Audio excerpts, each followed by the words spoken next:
नमस्ते वेलकम सबैलाई शुभ बिहानी गाइज है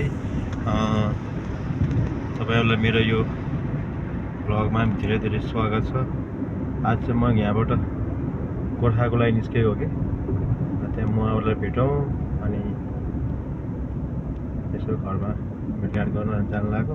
अनि त्यहाँ ठुलोमा पनि बित्छ छ आज यसो चोखिन दिनु, त्यही भएर म जानु लाग्यो। तपाईँहरूलाई पनि यसो बाटो देखाउँछ भनेर गाइज तपाईँलाई चाहिँ म यो पोखरातिर आउने बाटो जाने बाटो देखाउँछु। अहिले चाहिँ मैले जाने बाटोहरूमा यसो भिडियो खिचेर तपाईँलाई हालेको छु। तपाईँहरूले पनि यसो हेरिदिनु होला, लाइक गरिदिनुलाई है ल। गाइज यो चाहिँ पोखरा काठमाडौँको हाइवे हो है, अहिले नयाँ हाइवे यस्तो दामी बनाएको छ क्या अहिले। यहाँ पुरा चेकिङ पनि हुन्छ, के हुन्छ थाहा छैन, तर बाटोमा चाहिँ एकदम ध्यान दिनु होला। यो अहिले यो ट्राफिकहरू यस्तो कन लिएर बसिरहेको हुन्छ होइन, स्पिडको लागि तपाईँहरू थाहा नहोला। त्यही भएर गाइस तपाईँहरूले यस्तो विचार गर्नुपर्ने हुन्छ क्या।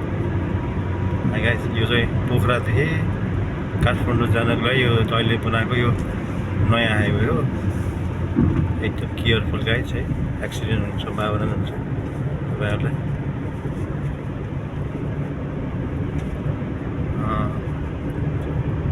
अहिले यस्तो राम्रो बनाएको छ क्या, चिल्लो चाइनिज गाला जस्तो चिल्लो बनाएको क्या।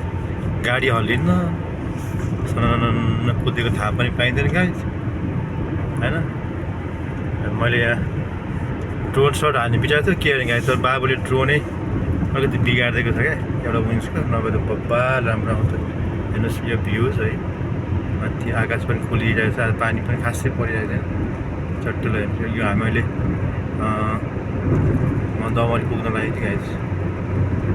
अहिले त अब यो बाटो राम्रो बन्यो भने त दमौलीसम्म त 1 घन्टा 20 मिनट 1 घन्टा लागमै आइपुगिन्छ क्या गाइस। यति राम्रो छ ल, हेर्नुहोस् सन्न छ। तर यहाँ बाटो काट्नेको चाहिँ कम छैन है गाइस, विचार गर्नु होला।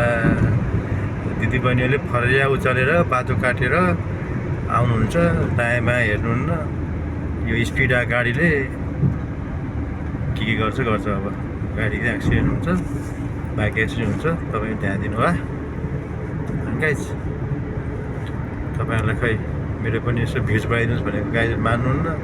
यो नयाँ केटा नयाँ सबैले युट्युबमा काम गरेर पैसा कमाउँछन् भन्ने त छैन, मलाई भ्युजको लागि मात्रै गाइज, मलाई पैसा कमाउनु छैन, यसो सोसियलाइज गर्नु मात्रै हो।